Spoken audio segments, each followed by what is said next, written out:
Ruto has been playing gimmicks on us. He has been playing chess, and we are falling to his trap. Now, ukiona hizi bills, these bills he keep pushing on us, sijui shift, sijui shisha, tomorrow, I don't know, agriculture bill. And then we will be busy on spaces discussing about those bills, and he will be unleashing his goons to go and kidnapping and killing people on the ground, and at the same time, advancing his agenda. Let us be cautious that Ruto has even unleashed people who look to be influencers. They are on our spaces. They are even hosting the space and diverting you to discuss a certain bill that suits the agenda of William Ruto, because that is what he wants. So that country needs, it look like they are advancing. You know, they are discussing these bills. The country is discussing about the bill. This is bullshit. So please, now it is now. This is the time now to be radical. There is nothing good that will come out of Ruto. Tusidanganywe. When I see people holding a space to discuss a bill that emanates from William Ruto, and yet again you are saying he must go, I start to question even your sanity. Are you sane? Are you insane? Are you normal? You know, let us not be gullible. Let us not waste our time. You waste 5 hours, 6 hours sitting on a space discussing about bill that is generated by Ruto. And yet again, we are saying that Ruto must go. How? This is exactly what Ruto wants. And that is why he keeps pushing many things at the same time. Even when you see any bill that comes, some of them, he does not even care whether it passes or no. But he just wants to make sure that he keeps us busy. So we should be wise. Kenya's busy on spaces, because if there is something that Ruto is scared, is these spaces, because these are huge platforms that even them as politicians, they cannot be able to mobilize it. And now we are falling to their trap. This is a time that we should be radical. Taking the country we cannot be given. We have to take it. Let's be wise. Tutaenda kwa Doc. Fabi, Yes, Fabi, yes. excuse me. Yeah, with your permission, kindly allow me to say something. Okay, go ahead. Yeah, please let us remember that as we continue the conversation, the last time I read from the guy called I Am Chege on his TL, Ali report kwamba the guy called Joseph Kamau is still in police custody. I'm aware that the guys who are arrested on 20th, some of them were released on that 20th at night, a bit late evening, and then others from Kamukunji were released during the day. But I don't know what happened that Kamau was left behind, because the Khalid and the team were the ones who went to release the guys at Kamukunji. So I don't know what happened that Kamau was left. So please, as we continue the conversation, let's have that in mind, and also let's see a way forward to rescue that guy. You know, his own guy who has always been in the streets with us, and ni jamaa moja ameshikwa mara mingi sana, so we can't leave him behind. Can't let us do something about it. Kindly remind me, umesema kwa which police station? I Am Chege report kwamba yuko Capital Hill. Okay. Yeah. Alishikwa lini jana? Alishikwa on 20th. On 20th? Yeah. Has he been taken to court? From what I Am Chege reported, no. Kindly, if you can get the details and then DM me, and then we can see how we can rally that. Okay, thank you. Fabi. Yes. Kindly, just I want to pass something before we proceed. Just about 30 seconds. Proceed. Okay, I just want to comment on what Mpano has said. Kindly, just once a soldier is held captive somewhere during the war, and they are released, They never are taken back to the school to go and fight or do what. So for the influencers who left, they left us and they went. Kindly don't have anything to do with them. They left us in a war.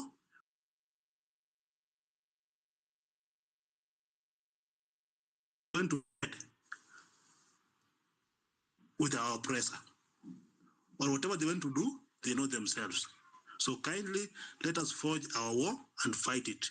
They're not the only ones who can make us do what we want to do. Thank you. That is very nice. You are very, very right. If you have ever rubbed your shoulders with our oppressor, we will count you as one. So it was a Doc, and then we come to Kenya. Please, guys, let's keep on retweeting the space. We need to hear from as many Kenyans as we can, because we need collective voices. The power of revolution is with the numbers. We need to discuss. We need to talk. We need to amplify our voices. We need to have one unifying voice. The time of show off, the time of content creation, the time of wanted to look like you have a huge platform, it is over. Now it is the time to fight for our country. So please, kindly let's share this space so that we can have, as Kenyans, as many voices as we can, and as we are looking for solution. Share in your DMs, share in your wall, share even in your WhatsApp, so that those people that you are offline, they can be able to join. Share wherever you are. Kindly retweet. I give you 30 seconds to retweet. That is the simple task that I request from you. I'm not asking for a tibja. The tibja that I only request from you is to share the space, because we need to get as many voices as we can. Just do that simple task. It will not take you even 5 seconds to do it. I would want to see as many retweets as possible as how you share the space. Now let's go to Doc. Papa, may I interrupt, please, Fabish? Okay. Papa. I'm reading from I Am Chege's timeline. I posted around 30 minutes ago that Kamau has been released courtesy of Defenders KE. So it is Kamau who posted around 42 minutes ago that is out. So it was shared by I Am Chege. That is great. That is great. And we want to applaud I Am Chege is doing and has been consistent in what he's doing. And this is how we are supposed to keep the movement. If you have observed his timeline, he has been always consistent, and he keep on giving us accurate updates. When someone is abducted, he will post when that person is released. So he always follows up to the letter. We need that kind of spirit. I think in the coming few days, I want to host him so that we can encourage him and give him his flowers. Thanks so much. Thanks so much. And also thank you, Papa, for updating us. Doc.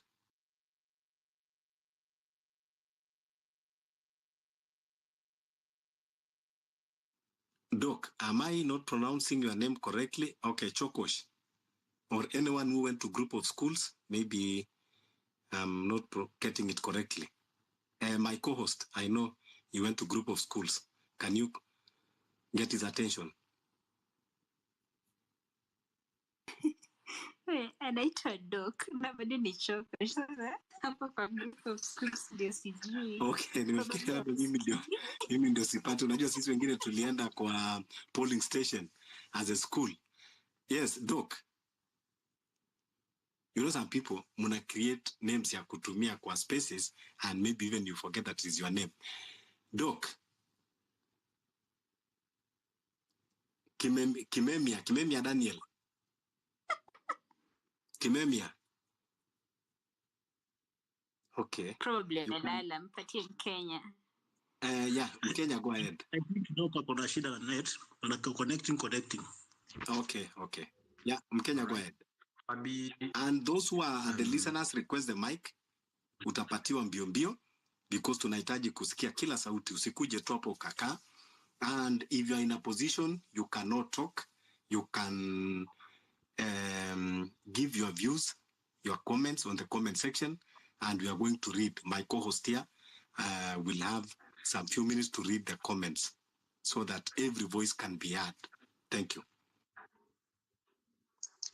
So, Fabi, thank you very much for the opportunity and for hosting this space. To everyone else, good morning, good afternoon, good evening, wherever you're listening us from across the globe. Now, first things first, Ruto must go. That is the paradigm. When I wake up in the morning, that's what I'm thinking about. When I'm sleeping, that's what I'm dreaming about. When I'm driving, that's what I'm thinking about. Now, you guys have discussed something very elaborate. I've been listening in for a while. Now I have a practical question, and I'm courageous enough to ask. Now, someone is being abducted. Now let's get practical. We're all in agreement, it's unconstitutional. If you want to arrest someone, you issue orders or do it in an organized way, and as the law provides. Someone is being abducted. These cops or these, let's call them goons, are brandishing weapons. We have 2 or 3 Subarus. Now let's get practical. We are Kenyans. We have our phones, we are watching, we have our flags, whatever, name it. What will we do? What can we do? These guys have weapons, AK-47s and what have you. Some are brandishing. If they're not brandishing weapons, we can easily pounce on them. So my question is, and it doesn't have to be limited to the speakers, just to, we're having a conversation.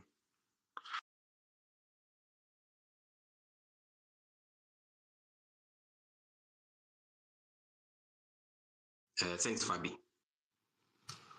Okay, thank you. That's a general question. I'm sure as other people are coming to give you an answer, I will give you my own answer. First, when someone is being abducted, even if they have the weapons, those people, they cannot just start shooting randomly.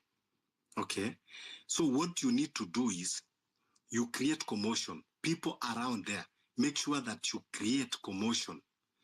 As other people are screaming, others are putting, are trying to block the road. Carry everything, throw on that road, So when you create that commotion, it will give them a very rough time. And even out of that commotion, that is now where we can even get time, even if it is to touch that car. So when someone is abducted, instead of us rushing to your phones, you scream, you shout, you do everything possible. Throw some objects on the road. Make sure that even that car will have difficult to pass. Fabish. Yes. Can I add on something? Yes, go ahead.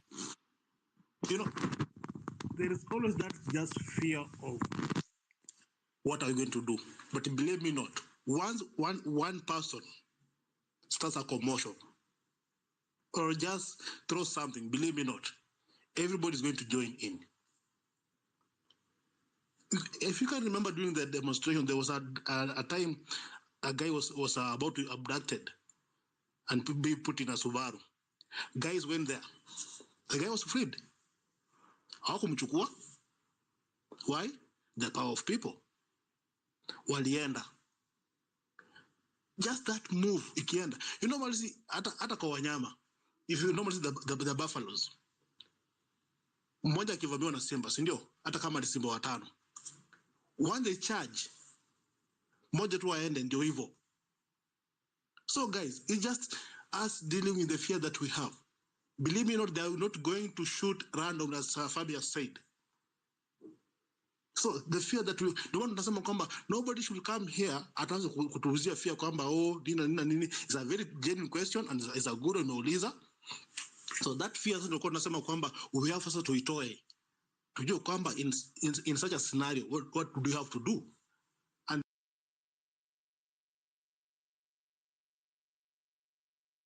alarm, believe me not, everybody at a joining.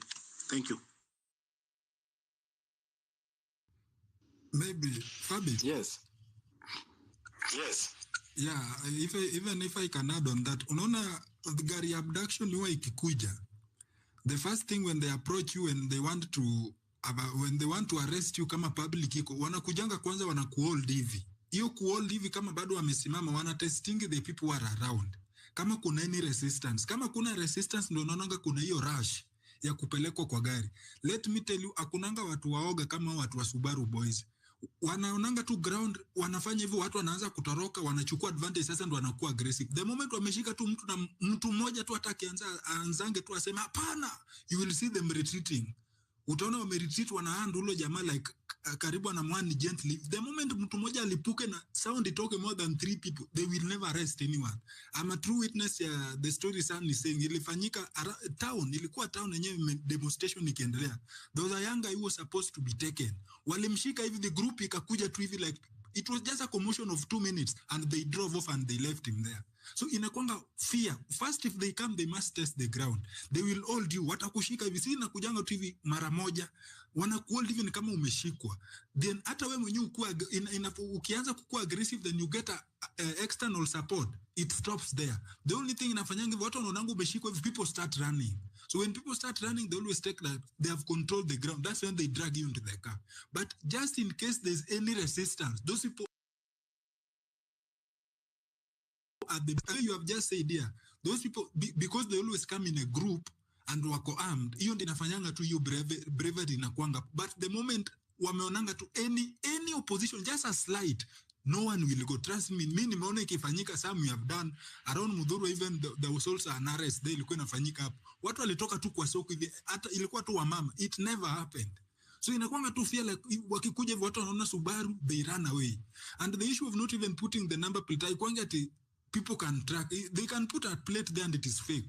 Hiyo plate wameshajua there's a fear they wamejenga kwa wananchi, like ukiona Subaru, those are killers, they will kill you. So this time wametoa a number plate ili wakikuja hiyo fake kuingiza like hey, the vehicle is not even having a number plate, where will they take me to? It's just a fear mechanism, I'm telling you. These guys, if they come, venye mlikuwa mnasema there's a group, hata wafike kwa compound hivyo wanataka kushika mtu, then another group ikuja hapo kucounter. Trust you me, they will leave. They always leave. They always take advantage where people are fearing. Like the moment you fear, they take advantage. But where people are radical, why are these arrests? There are places that they cannot happen. You know, places like Kibra around Olympic that you cannot arrest. Even an officer cannot always arrest because they fear of what might happen. But they always take advantage. But one day will not, when they are attacking someone, hawakujangi tu hivyo wamekugrab, wanakujangi hivyo umeraundiwa, just to test what the reaction of the ground. If there's no reaction, they grab you away. But in any case of any interruption, you will see them leaving because even themselves they fear. And they cannot start shooting anyhow because awako kwa battlefield wanapatana na Al-Shabaab. It is citizens always shoot anyhow, they always escape. So inakwanga tu fear. If we put fear aside na to confront, if you see such kind of thing happen, watu watalipuka. And in fact, I love these border guys of town. They are very, very cooperative. Hao ikianzanga hivi, hao ndo wanaanza kupandishanga juu. Na moment wamepandishanga juu, they run away. Those people are cowards, but they take advantage if you fear. Wewe ukishaingiza uoga hivi, they drive you away. Kama wewe ni pia mtu ameshikilia, unashikilia hapo, ukishikilia hivi, ushikilie kama wanakugrab hivi na wananchi waingie, there's nowhere you will go. Yeah. And then Fabish, Yeah. just to add on. The day we will ban one of those Subarus, believe me not, those abductions, they will decrease. Trust me. Because they know now the fear is gone. And that is what we're supposed to do. Remember, the government should not lie to us. They don't know who the abductors are. Just recently, they abducted the Turkish guys, right? The government admitted it is them who abducted them and they gave them out. So, what else are they going to tell us? They don't know who the abductors are. So, our key point is we have to mark those cars when they come. We have to touch 2 or 3 or 1. Trust me, guys. We have to wake up. Thank you. Yeah, so I also want to agree with San and General. We should actually make sure we ban those vehicles. Chomea, hizo magari, hawa watu, I think there's a time I mentioned that you should, as a person, mahali tumefika sahizi in this country, you should also walk around with some kind of personal protective gear. For example, unaweza kuwa na zile two pocket knives, unaweza kuwa na zile stun guns, those things that inatoanga some, inapiga mtu shock. I think niliziona zinauzwa hata huku Kenya. I think we should do that because mahali imefika, you should be able to protect yourself, defend yourself, kwa sababu tuko in war as we've mentioned, na when you're in war you don't go with a Bible, you go with weapons. So hapo ndo tuko. Then the other thing, of course, we need to also pray to God that sijui mbona na mention God anyway. Yeah, we need to be able to overcome the bystander effect. Hiyo ambayo when something is happening to you or to someone, people just stare. And I think that is something that is very common, especially in Nairobi, whereby mtu akifanyikiwa na kitu, people just stare. And I think inakuja from the point of fear, where watu walizoea kwamba when mtu akibiwa kitu chao, mtu usema mwizi ni part of the team ya huyo mwizi, and then you might even end up being attacked we mwenye uko innocent. I think those who've been in Nairobi, they understand how those things happen, and so people have that fear of interfering because they know mara mingi when you interfere, unakuwa sawa, ndo unakuwa target ya hauwezi, na kwa hiyo commotion unaweza enda po uenda kuchomwa, yet you are probably the victim, ama wewe ndio ulikuwa unajaribu kutetea the victim. So yeah, sometimes I try to understand Kenyans kwamba, especially Nairobians, I think hiyo ndio challenge tunakwanga nayo, whereby tumekuwa traumatized na hizo situations where wezi wamejipanga in that manner. So as much as tunataka kublame people, yeah, we also understand that kuna hiyo shida, and let's hope we are going now to be more woke and be able to overcome that. And ukiona mtu akijaribu kusukumwa ndani ya Subaru or whatever it is, wewe shout, bring commotion. Pia wewe mwenye una kidnapiwa, try to fight for yourself, by the way. Uma mtu, for heaven's sake, hey, you have teeth, they are meant for defense, pia si kukula pekee. So even bite that person, ndio at least uweze at least kujisaidia, cause you never know, you might go and never come back. Na watu wengi by then small wig, imagine if you has that small wig ambayo watu watawezi jua kama umechukuliwa, what happens to you, you'll never be found. So yeah, try to really bring commotion ndio usaidike. Then of course pia ku protect our fellows. Ukiona mtu anachukuliwa, usikue bystander, just try to also fight back for them. Yeah, so thank you. Doc Choko, endelea. Yeah, I want to agree. Kwanza, wewe kama wewe ndio umekuwa victim, unaenda kukua kidnapped, kwanza usigize uoga. Don't be easily kuwa carried evil. Pambana, react. What is important? First, react while you are screaming. Jaribu ulale chini. Kama kuna post hapo, shika hiyo post kabisa. You know, make sure kwamba wewe pia you fight while screaming. You know, you first as a victim, you'll be the one in the first hand to bring a commotion. So scream. Kama kuna post ya steam hapo karibu, shikilia hiyo post. You know, scream to people around you. Tell them that wanani black ni goons. You know, so when you keep on shouting and screaming, you know, unalala chini, unagaragara, unakataa kuingia hiyo gari, unakanyaga mguu, then you will help create that scene of commotion. So and for interest of unity about the movement, we will listen to the speakers ambao wako tu kwa speakers panel, and then because me, I believe in unity of movement, then we will finish and go to TG space. TG has just opened the space to update us on a resolution that was in the court about the Adani deal. Yeah, go ahead. Fabish, before you maybe end, I think I have I think it's a question or something, or actually I'm seeking an opinion. especially regarding the submission of is it submission of whatever is being submitted on Friday, extension of term limits and everything else in between. And probably this maybe ni kitu mtu anaweza enda akifikiria, because we saw what people did on the Gachagua story, and this is something I've always talked about, whereby I've always said that hizi mambo ya public participation tu ni it's a PR exercise whereby whatever we do, whether you participate or you don't participate, hakuna tofauti, because at the end of it all they will do what they want. And I think that was very clear wakati huyu jamaa alikuwa anakuwa impeached, and even in very many other avenues that we were supposed to have actually participated, and we participated, and then in the end haimata kama tulisema hapana, they just end up doing whatever they want. Because I think when they say public participation inafaa kuwa unaniuliza ninataka ama sitaki, and then whatever I say ni kama ile days and whatever inachukua siku ndio inakuwa hiyo, but for them we say no and then they go and actually implement the exact opposite of what we have suggested. So I think this is something that it's an opinion, because me I feel here public participation is just useless, to be honest, useless. By the way, sioni kama iko na any effect or impact.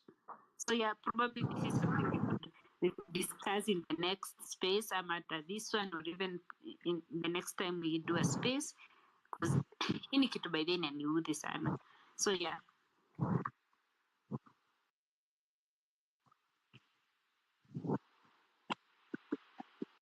Yeah, go ahead. Thanks sana Hayabe.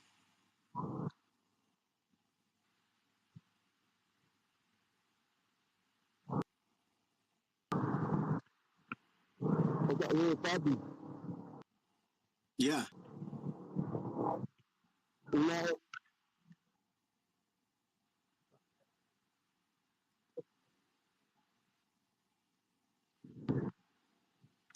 Dok, sikusikii, sijui kama ni mic yako ama uko na problem na network.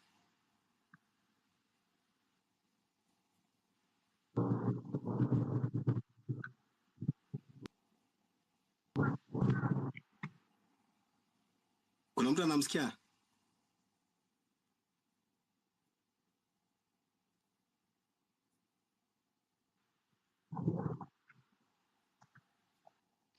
Pia mi simsikii, so I think it's the network that is problematic. Okay. On his end. I think generally Simoni alikuwa amesema anataka kutupatia final submission, but it's okay. So